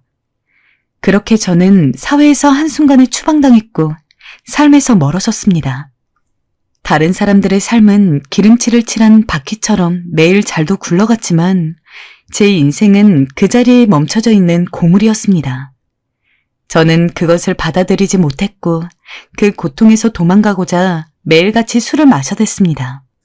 술은 저를 잊을 수 있는 법을 알려주는 회피 수단이었습니다. 술을 마시면 제가 고물이라는 것도 추락한 사람이라는 것도 잠시나마 잊을 수 있었습니다. 그러던 어느 날 저는 더 쓰레기 같은 짓을 했습니다. 아내를 두고 다른 여자에게 눈을 돌린 거예요. 그 여자는 저희 동네에서 술집 장사를 하는 여자였어요. 제가 자주 가는 술집의 사장이었는데 제가 올 때마다 은근슬쩍 소주 한 병을 더 얹어주며 남편이 없이 사니까 밤이 너무 외롭다는 말을 했습니다. 우리 민기 씨는 그렇지 않아요? 요즘은 마누라 있어도 다 외롭다던데. 민기 씨 혹시 나랑 잘해볼 마음은 없나?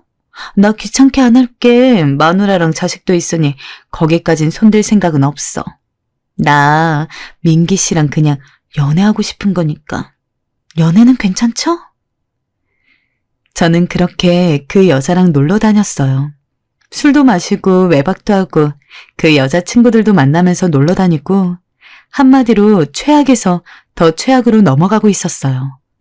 여자들이랑 노니까 좋은 점도 있었어요. 혼자 술 마시는 것보단 그래도 말할 상대가 생기니까 외롭진 않다는 거? 그거 하나요. 이성적인 매력이고 뭐고 그런 것보단 외롭지 않으니 그저 좋았습니다. 그런데 자식들 눈을 쳐다보는 건 참 죄스러웠습니다. 아빠, 요즘 왜 이렇게 안 들어와? 어느 날은 자식이 저한테 이리 묻는데 할 말이 없더군요. 그래서 그냥 화장실로 들어가 담배만 뻑뻑 피워댔습니다. 물론 아내가 제 바람을 모를 리 없었어요. 제가 하도 안 들어오자 제 뒤를 밟았는지 어느 날 저한테 다가와 뺨을 후려치더군요. 당신은 사람 새끼도 아니야. 동네 사람들도 당신 바람 피는 거 다 알고 있더라. 나 얼마나 비참하게 만들어야 속이 시원한 거야? 이제 당신 속이 좀 편해? 나는 그렇다 치고 애들이 알게 되면 어쩌려고 그런 짓을 해? 아, 어쩌라고. 아, 왜 여자가 남자 하는 일에 관심을 가져? 아, 관심 꺼. 아니면 이혼하든가, 그냥. 뭐라고? 이혼? 당신 그 말이 쉬워? 지금 생각해도 제가 아내에게 했던 말들을 되짚어보면 저는 정말 쓰레기라고 말하기도 아까운 놈이었어요. 바람피고 걸린 주제에 빌지는 못할 망정 싫으면 이혼하라니. 사실 저도 이혼은 두려웠습니다. 버림당하는 건 두려웠는데 정말 그 말이 아내 입에서 나올 걸 생각하니 더 두렵더라고요. 그래서 제가 말해버렸어요. 아내는 제 말에 엉엉 울더니 자는 애들을 깨워 짐 싸들고 친정으로 가버렸고 그 후 한 달간은 연락하지 않았어요. 그쯤 되자 저도 사람은 사람인지라 이혼은 하더라도 용서는 빌어야겠다는 생각이 들더라고요. 그래서 주섬주섬 옷을 입고 무작정 아내 친정으로 갔습니다. 절 바라보는 아내 얼굴에 미안하다 라는 말도 제대로 못할 거면서 그냥 무릎만 꿇고 하염없이 앉아 있었습니다. 아내는 기가 찬 듯 저를 보며 이제 와서 뭐가 달라지냐며 가라고 했지만 저는 계속 그 상태로 앉아 있었어요. 나중엔 장모님까지 와 얼음장 같은 물을 제 얼굴에 뿌리시며 멱살을 잡고 뒤흔들었죠.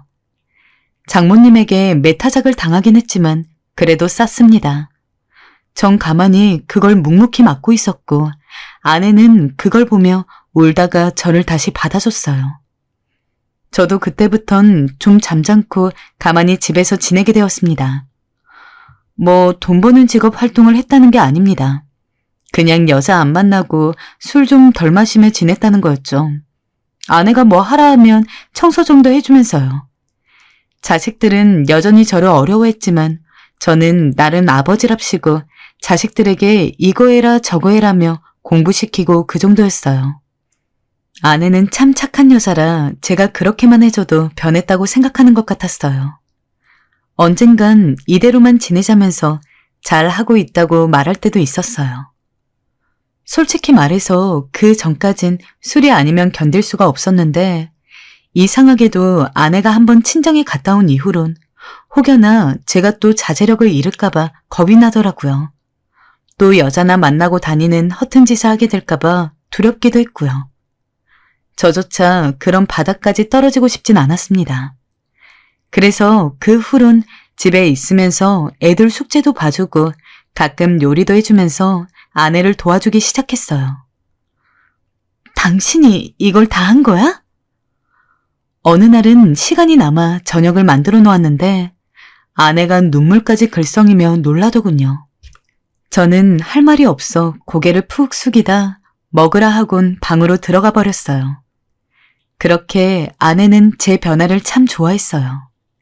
가끔 장모님이 저희 집에 들를 때가 있었는데 그때마다 절 구박하려 치면 대신 나서서 막아주는 것도 아내였어요.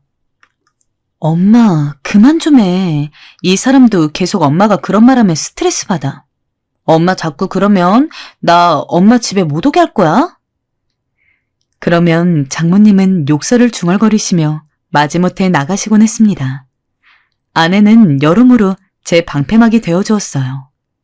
아마도 제가 사업을 망하기 전 다정한 신랑이자 아이들의 아빠였던 그 시절을 잊지 못하고 있었던 것 같았어요.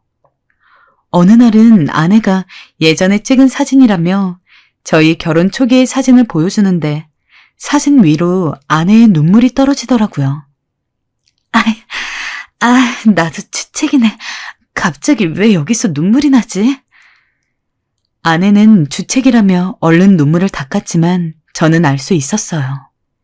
아내가 얼마나 내심 그 시절을 그리워하고 있는 건지 그 희망만 품으며 이 고된 생활을 참고 버티고 산단걸요.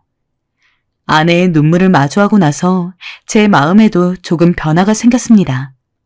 저는 다시 한번 일어서보자 결심하게 됐어요. 물론 또 실패할 수는 있겠지만 그렇다 하더라도 지금 방구석에 있는 이 상태로 지내는 것보다야 훨씬 낫다고 생각했어요. 실패가 두려워 방 안에만 있을 바에야 뭐든 나가서 부딪히고 깨져보는 게 제 타고난 성격이기도 했고 철저히 준비만 한다면 잘 될 수 있으리라 믿었어요. 제 도전을 가장 믿어준 건 역시 아내였어요. 다들 술에 빠져 감도 잃은 제가 뭐라 할 수 있겠냐 했지만 저는 한 번 더 도전해보았습니다. 이번에 제가 차린 건 자그마한 와플 가게였어요. 프랜차이즈 가게였는데 젊은 사람들한테 인기도 좋고 창업 비용도 비교적 적어 결심한 거였죠. 제가 가게를 열 수 있게 된 건 순전히 아내 도움이 컸습니다. 가지고 있는 돈이 수중에 없었는데 아내가 장모님을 찾아가 눈물로 설득해 창업 비용을 마련해 준 것이었어요. 그놈이 대체 뭘 한다는 거야? 또 말아먹게? 아휴, 그냥 냅둬라 냅둬. 그러다 망해서 또 예전같이 되려면 어쩌려고. 엄마, 나 한 번만 믿어줘요. 이번엔 나도 도울 거고 그 일도 잘 해낼 수 있어요. 아휴, 못 산다. 내가 니들 때문에 제명에 못 살아. 장모님은 아내의 설득에 결국 두 손 두 발을 다 들었고 마지못해 저에게 큰돈을 빌려주셨습니다. 정신 차린 만큼 이번엔 잘 좀 해서 우리 딸 눈에 눈물 나지 않게 해주게. 알겠나? 네, 알겠습니다. 정말 감사합니다. 저는 장모님의 돈으로 그렇게 창업을 시작하게 됐어요. 그 누구보다 열심히 했어요. 일찍 일어나 손님을 맞이할 준비를 했고 재료를 미리 손봐두고 한치 실수 없이 잘 해내려 했습니다. 아마 제 인생에서 가장 간절했던 시기였던 것 같습니다. 나보다 세상에 간절한 사람은 없을 거야 라고 생각하며 달리기만 했던 시기였습니다.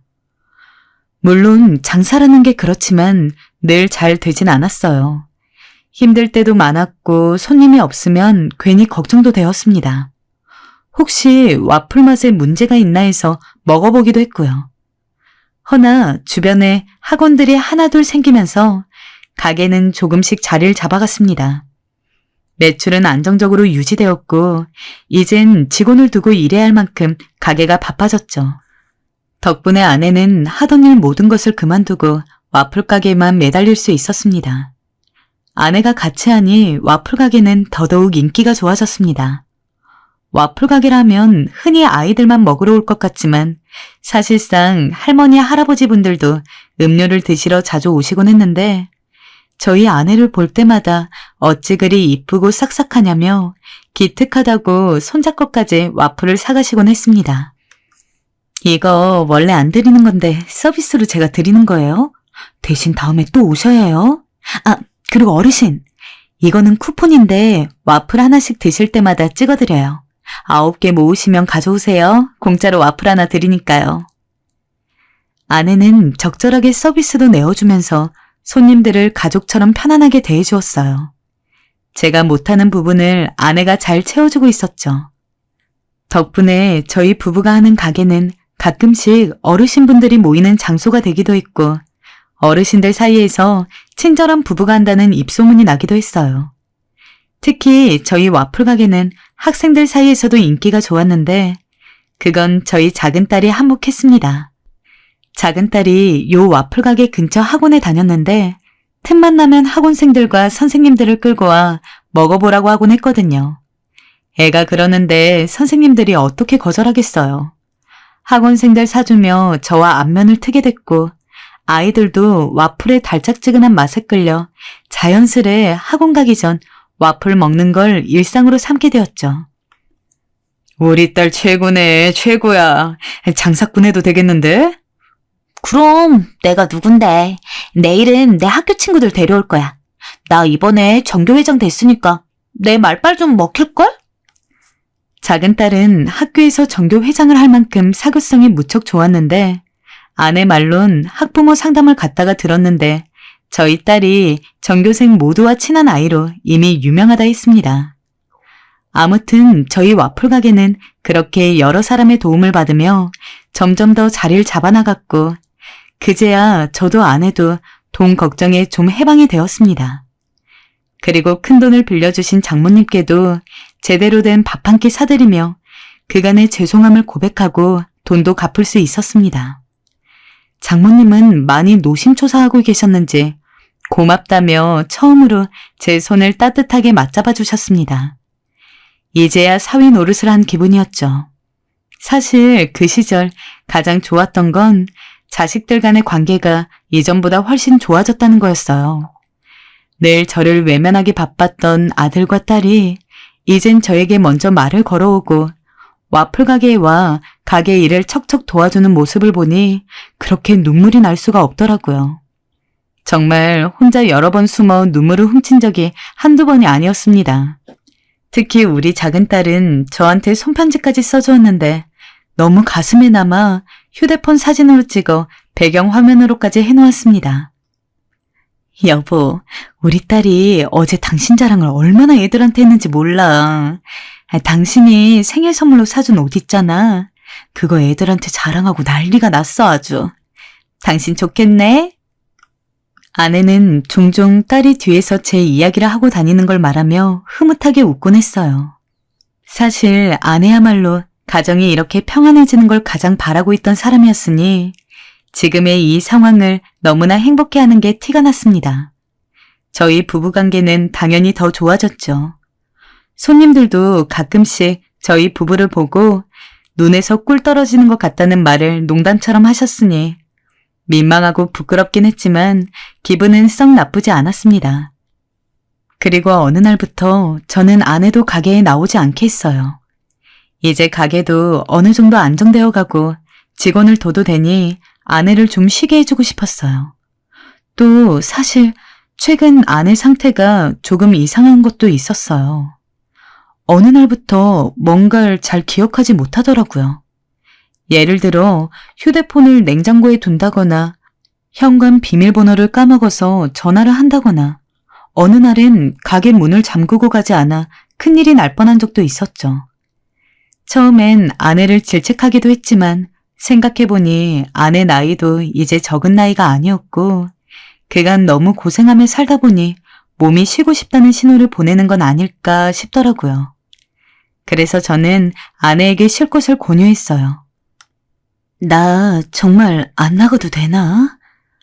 괜찮다니까. 나랑 직원이면 충분해. 미안해서 어쩌나. 그래도 조금만 쉴게. 나 요즘 자꾸 기억력도 깜빡깜빡하는 게 많이 피곤한 것 같긴 해서 몸 좀 나아지면 당신 일 도우러 갈게. 됐다니까 이 사람아. 걱정하지 말고 푹 쉬고 있어. 아내는 쉬겠다 했지만 그것도 마음에 걸렸는지 몇 번씩은 가게에 나왔습니다. 그러던 어느 날 제가 마음속 깊이 두려워하던 일이 일어나 버렸습니다. 그날도 늦은 밤 와플 가게에서 마감을 하기 위해 정신없이 일을 하고 있었는데 아들이 제게 전화를 걸어왔어요. 아빠, 엄마가 쓰러졌는데 일어나질 않아. 아들은 울먹거리는 목소리로 제게 상황의 심각성을 알렸습니다.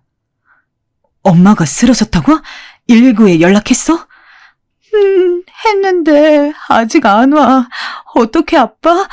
엄마가 모서리 쪽으로 넘어져서 많이 아파해. 알겠어. 아빠 가게 접고 갈 테니까 울지 말고 기다리고 있어. 전화를 끊은 후에도 마음 한구석은 찝찝했습니다. 그간 아내가 얼마나 힘들게 살고 있는지 알고 있었으니까요. 집에 도착하니 이미 상황은 종료된 후였습니다. 아들은 울고 있고 구급차가 엄마를 실어 갔다는 말을 반복했습니다. 그리곤 엄마가 이상하다는 말을 하더군요. 무슨 말인가 싶었지만 저는 대충 신발을 꾸겨 신고 병원으로 달려갔어요. 아내는 응급실 침대 위에서 머리에 붕대를 싸매고 누워 있었습니다. 출혈이 많았는지 아내의 상태는 제가 봐도 좋아 보이지 않았습니다. 그러자 아내가 갑자기 울먹이기 시작했습니다. 아내는 주체할 수 없을 정도로 몸을 벌벌 떨었어요. 집에 모르는 사람이 있었어. 모르는 사람? 근데 그게 모르는 사람이 우리 아들이었어. 나 우리 아들이었는데 아들을 못 알아봤어. 못 알아봤다고. 내가 도둑인 줄 알고 야구방망이를 휘둘렀다고. 만약에 우리 아들이 그 방망이에 맞았어 봐. 아내는 알아듣기 힘든 말을 계속했습니다. 아들을 못 알아봤다니 그게 무슨 말이야? 저는 순간 아내가 무슨 정신병이라도 걸린 건가 했습니다. 그런데 그때 흰 가운을 입은 의사가 다가오더니 제게로 다가오더니 보호자냐 묻고 저를 따로 보자 요청했습니다. 그리고 의사는 저를 이상한 눈초리로 보더니 말을 건네왔습니다. 모르고 계셨습니까? 뭘 모릅니까? 환자분은 이미 치매 중기로 넘어가신 상황입니다. 무슨 말이야? 내 마누라 나이가 몇인데 치매야? 전 복도가 쩌렁 울리도록 버럭 소리를 질렀습니다. 하지만 의사는 여전히 담담하고 차분한 어투로 말을 이었습니다. 약을 먹으면 조금이나마 병의 진행을 늦출 수도 있습니다. 그러니 일단 처방하는 약을 드시면서 최대한 진행을 늦춰야 합니다. 저는 의사의 말이 끝나기도 전 멱살을 붙잡았습니다. 그러고 싶지 않았는데 사람 이성이 그땐 확 놓아지면서 입에서 별소리가 다 튀어나오더라고요. 장난해? 내 마누라가 치매인데 그걸 남편이 내가 왜 몰라? 어떻게 모르냐고. 니들 돈 벌려는 수작인 거지, 어? 이 인간 같지 않은 놈들. 그러나 전 그렇게 말을 세게 했으면서도 아내가 울며불며 했던 말이 잊혀지지 않았습니다. 아들의 얼굴을 알아보지 못했다는 말. 그 말이 자꾸 목구멍에 가시처럼 걸렸습니다. 제 목소리에 병원 복도로 오가던 환자들과 간호사들의 시선이 순간 제게로 멈췄고 몇몇 간호사들이 다가와 절 말렸습니다. 아내분 같은 경우는 치매를 유발하는 유전자에 고혈압도 가지고 있어 진행이 빨리 된 것으로 보입니다. 흔하진 않지만 이런 경우는 충분히 있습니다. 이런 말 같지 않은... 그만두게. 그때 멀리서 의사의 말을 듣고 있던 장모님이 굳은 얼굴로 제게 다가왔습니다. 장모님이 제게로 걸어오는 소리는 무서울 정도로 고요했습니다. 저는 장모님을 보는 순간 의사의 멱살을 잡던 손을 풀었습니다.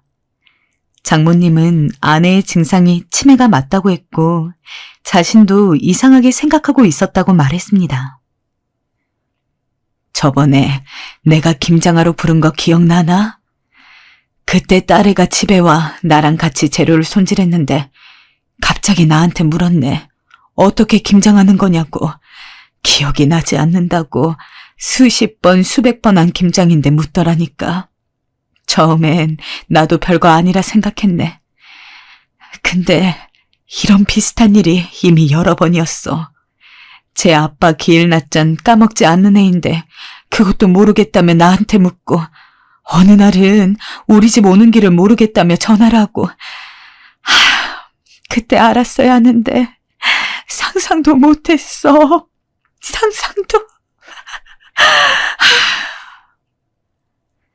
장모님은 그야말로 오열하면 목을 놓아 우셨고 저는 그것을 바라보며 침통한 얼굴이 되었습니다. 순간 가슴 속에서부터 깊은 한숨이 흘러나왔습니다. 추락하고 싶지 않았던 현실에 그야말로 나동그라진 기분이었습니다. 장모님은 그대로 복도에 주저앉아 흐느끼기 시작했습니다. 저는 그런 장모님의 흐느낌을 들으며 그대로 장모님을 복도에 두고 병원 밖으로 빠져나와 늙고 병든 나무 아래에 섰습니다. 제가 혐오스럽고 증오스러웠습니다. 정말 쓰레기처럼 느껴졌습니다. 술만 먹은 저를 만나 지질이 고생만 하다 그런 병을 떠안은 것 같았어요. 전 그 나무 아래에서 엄마를 잃은 어린 아이처럼 엉엉 목 놓아 울고 말았습니다.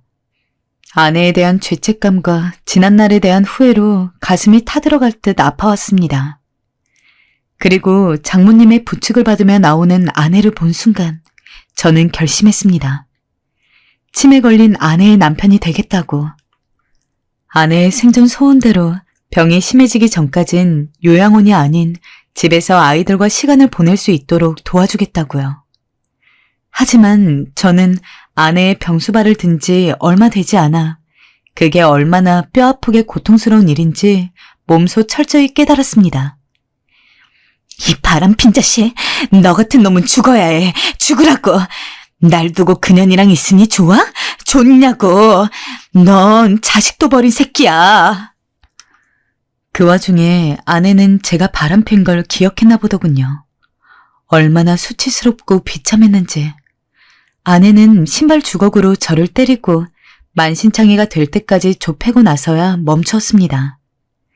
장모님은 아내를 껴안으며 왜 이러냐 엉엉 울고 아이들도 어쩔 줄 몰라 모두 울음을 터뜨렸습니다.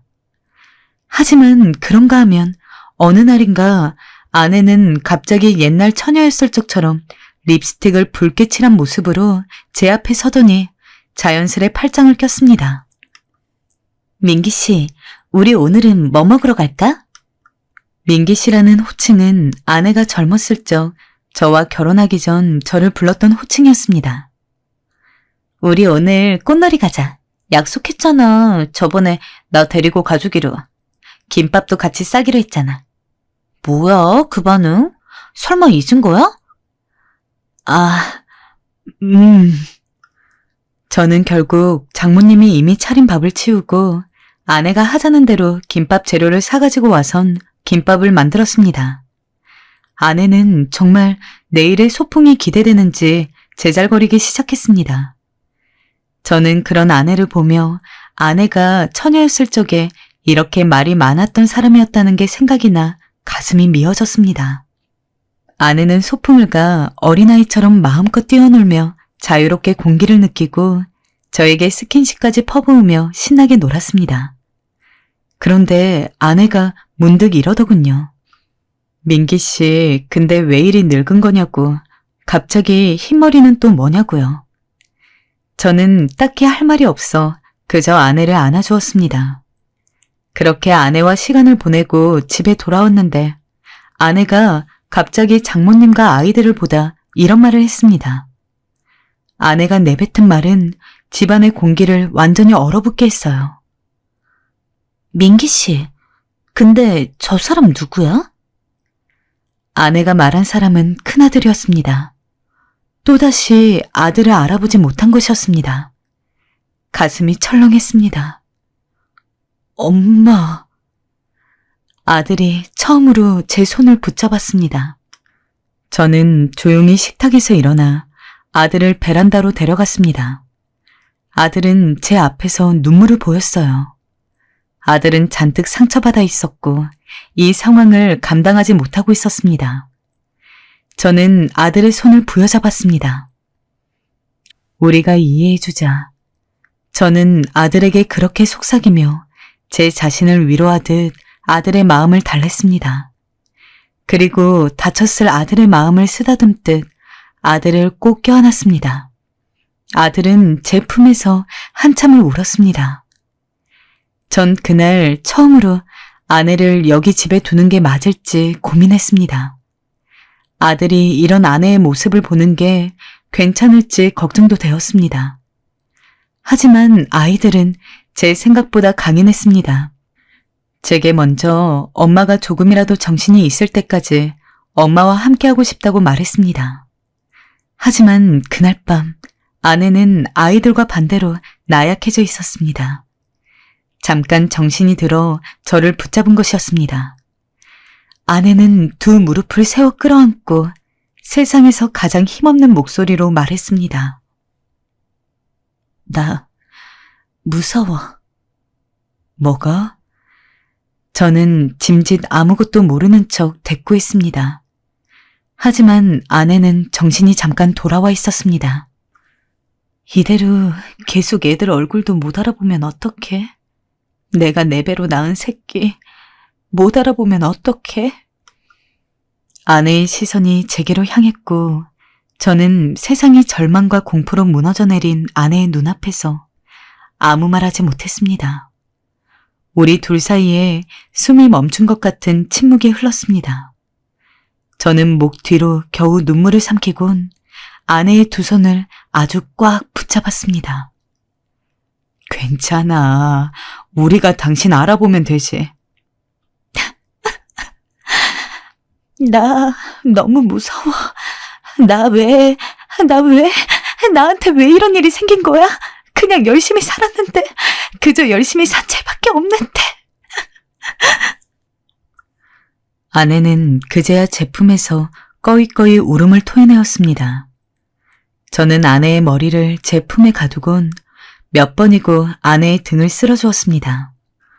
괜찮아, 괜찮아 라는 말을 속삭이며. 그리고 그날도 간절히 빌었습니다. 아내가 조금만 제 아내로, 엄마로 남아주길, 신이 아내의 기억을 조금씩만 거두어 가시길. 그러나 저의 간절한 바람은 무참히 짓밟혔습니다. 약을 꼬박꼬박 먹었지만 아내의 병세는 심해지기 시작했습니다. 아내의 머릿속에선 하나하나 모든 게 흐려지기 시작한 것 같았습니다. 가까운 기억들은 사라지고 먼 기억들이 남았습니다. 어느 날 아내는 예쁜 소녀가 되었다. 어느 날은 임신한 여자가 되었다가 어느 날은 아이가 되기도 했습니다. 아들을 알아보지 못해 제게 달려온 적이 숱했고 제 앞에서 대놓고 소변을 보기도 했습니다. 아이들은 눈에 띄게 힘들어했고 저도 그런 아이들을 보며 힘들었습니다. 어느 날은 장모님이 조용히 저를 불러 아이들을 데려가겠다고 하셨어요. 그러면서 요양원 얘기도 꺼내셨어요. 이제 슬슬 준비해야지. 아이들도 곧 내일이면 대학 들어가야 하니까 그 돈은 어쩔 텐가. 이제 자네도 다시 돈 벌고 애들도 살아야지. 그게 내 딸이 바라는 걸 거야. 사실이었습니다. 아내의 치매는 언제 끝날지 모르는 장기간의 전쟁이었고 아이들의 학업은 계속되어야 했으니까요. 남아있는 사람들은 삶을 살아야 했으니까요. 하지만 지은 죄가 많은 저는 아내를 쉬이 놓을 수 없었습니다. 그래서 아이들을 장모님께 맡기고 제가 아내를 직접 돌보기 시작했습니다. 아이들이 없으니 허전하긴 했지만 그래도 마음만은 편안했습니다. 그러던 어느 날 기어이 우려하던 일이 일어나고 말았습니다. 아내가 제게 요리를 해주겠다고 한 거예요. 처음엔 안 된다고 했지만 아내는 눈물까지 흘리며 고집을 부렸어요. 나 한 번만 요리하게 해줘. 아내의 눈물에 어쩔 수 없이 제 보호 아래 요리를 하도록 일단은 내버려 두었습니다. 아내는 예전처럼 능숙하게 팔을 썰지도 양파를 깎지도 못했지만 구슬땀을 흘리며 열심히 하려 했어요. 또 신혼 때처럼 제 앞으로 와 찌개의 냄새를 맡아보게 하더니 식탁 위에 찌개를 내려놓았어요. 그렇게 우리 두 사람은 완성된 차돌박이 된장찌개를 한술 뜨려하던 참이었습니다. 순식간에 일은 벌어졌습니다. 갑자기 주걱이 제 입으로 날아 들어온 것입니다. 아내는 저를 주걱으로 때리며 고함을 지르기 시작했어요. 당신 아주 나쁜 사람이야. 나쁘다고. 죽어. 진정해. 주걱부터 내려놓자. 내려놔. 다쳐. 저는 아내를 진정시키기 위해 일단 주걱부터 내려놓으라 했습니다. 하지만 아내는 멈추지 않았습니다. 계속해서 주걱을 휘두르며 저에 대한 증오를 온몸으로 뿜어냈습니다. 너 돈도 안 벌었어. 넌 날 죽이려 했어. 넌 우리 가족 모두를 죽이려 했어. 아내의 말은 그녀가 휘두르던 주걱보다 더 날카로이 제 가슴을 후벼 팠습니다. 저는 놀라 순간 방어 자세를 내려놓았고 그 한순간 방심한 사이 아내의 주걱이 제 얼굴로 성큼 다가왔습니다. 저는 다급히 맨손으로 아내가 휘두르는 주걱을 잡으려다 중심을 잃고 뒤로 꼬꾸라졌습니다. 그리고 뒤에 있는 가스레인지에 머리를 세게 부딪혔습니다. 눈앞이 핑그르르 돌고 뒤통수에서 뜨끈함이 느껴졌습니다. 그래, 다 내 잘못이야. 다 내 잘못이니 그만해. 저는 아내를 껴안으며 애걸했습니다. 아내는 제 품속에서도 한참을 발버둥 쳤습니다. 그러면서 제게 온갖 욕설을 퍼부었습니다. 쓰레기, 재활용도 불가능한 놈, 구제불능, 암덩어리. 그 욕설들이 비수로 날아들어와 제 상처를 헤집고 또 헤집었지만 저는 아내를 놓지 않고 버텨냈습니다. 그러다 아내 역시 몸싸움의 기력이 나가버렸는지 어느 순간 제 품에서 풀썩 쓰러졌습니다. 그날 밤 저는 아내가 제게 했던 말들을 생각하며 멍하니 침대에 앉아 있었습니다. 아내가 그간 제게 느껴왔던 분노와 증오심이 생긴 멍들이 쉽사리 사라지지 않았습니다. 그때 문이 빼꼼 열리더니 틈 사이로 아내의 얼굴이 보였습니다. 아내는 베개를 끌어안곤 말똥말똥한 두 눈으로 잠이 오지 않는다 말했습니다. 자장가를 불러달라는 이야기였습니다. 저는 그런 아내에게 알았다며 아내를 재우기 위해 일어섰습니다.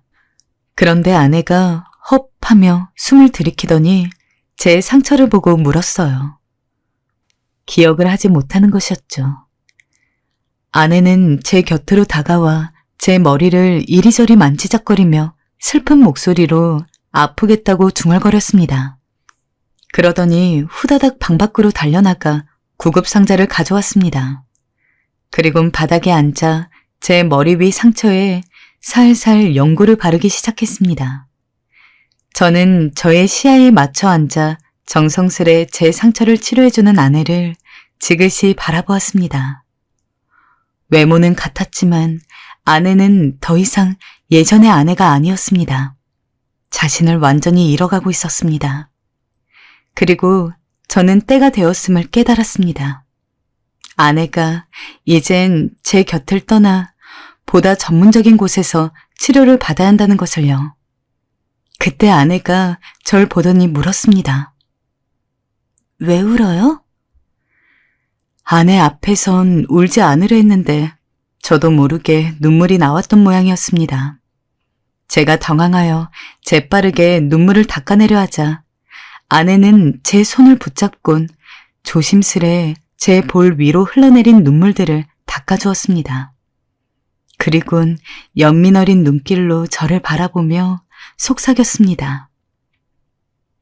울지 마요. 마음 아파. 슬픈 게 아니야. 그냥 기뻐서 우는 거야. 뭐가 기쁜데요? 당신이 지금 날 치료해 주잖아. 아. 그러더니 아내는 처녀 시절 제게 보여주었던 웃음 그대로 맑게 웃었습니다. 저는 그 웃음의 흔적을 쫓듯 따라 웃음을 지었습니다. 다음 날 요양원에 입소하기 전 저는 아이들을 만났고 아이들에게 상황을 차근차근 설명해 주었습니다. 그리고 다시 집으로 돌아와 장모님과 함께 시간을 보내던 아내를 태우고 드라이브에 나섰습니다. 오늘 다행히 아내는 저를 만나던 처녀 시절의 예쁜 여인이었습니다. 아내는 오랜만에 외출이 기분 좋은지 차창 밖으로 손을 뻗어 쏟아지는 눈부신 햇살과 부드러운 바람결을 느꼈습니다. 바람이 살랑거려요. 아내는 바람을 따라 손을 휘휘 저으며 연신 웃음을 멈추지 않았습니다. 그런데 우리 어디 가요? 좋은 데 놀러가. 정말? 좋은 곳이란 말에 아내의 목소리가 어린아이처럼 한층 더 들떴습니다. 잠시 후 제가 아내를 태우고 간 곳은 아내를 처음 만났던 장소였습니다. 벚꽃이 피는 4월, 흐드러지게 핀 벚꽃나무들이 가득 자리한 조용한 호숫가였죠.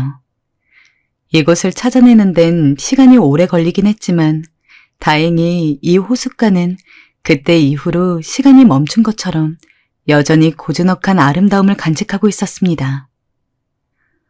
우와!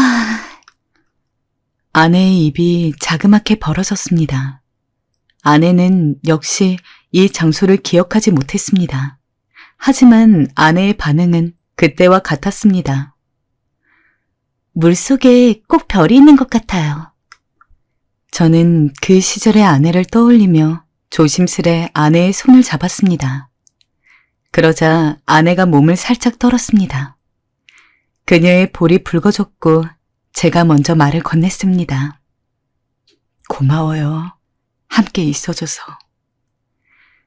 내 말에 아내는 저를 그윽한 눈동자로 돌아봤습니다. 그리고 한참 동안이나 저를 쳐다보았습니다. 마치 제 눈 속에서 무언가를 찾아내려는 사람처럼요. 이윽고 아내의 눈에서 반짝이는 눈물이 툭툭 서슴없이 흘러내렸어요. 아내는 저를 덥석 끌어안았습니다. 미안해, 여보. 정신이 돌아왔어? 아내는 고개를 끄덕였습니다. 미안해, 당신. 고생만 시켜서 너무 미안해. 나 왜 버리지 않고 계속 옆에 있었어? 왜 그리 고생했어? 아니야. 하나도 고생하지 않았어. 나도 애들도 당신이랑 더 함께 있고 싶었어. 여보, 당신한테 말할 게 있어. 들어줘. 당신 오늘 요양원에 갈 거야. 내가 애들이랑 자주 당신한테 갈 거야. 그러니까 나 기다리고 있어. 알겠지? 우리가 자주 갈게. 아내는 다시 한번 세차게 고개를 끄덕였습니다. 아내는 그날 요양원에 들어갔고 저는 현재 자식들을 먹여 살리기 위해 열심히 돈을 벌고 있습니다. 아내는 더 이상 저를 기억하지 못해 낯선 아저씨라는 호칭으로 저를 부르지만 저는 일을 하면서도 날마다 하루도 빠짐없이 아내의 이름을 부릅니다. 그리고 사랑한다고, 정말 사랑한다고, 앞으로도 그럴 거라고 말하곤 합니다. 또 마음이 간절해지는 어느 날엔 신에게도 빌어봅니다. 아내가 아주 가끔은 우리 가족을 기억할 수 있게 해달라고, 아내를 천천히 거두어달라고요. 혹시나 이 사연을 들으시는 여러분도 저희 가족을 위해 기도해 주시면 감사하겠습니다. 지금까지 긴 이야기 들어주셔서 감사합니다.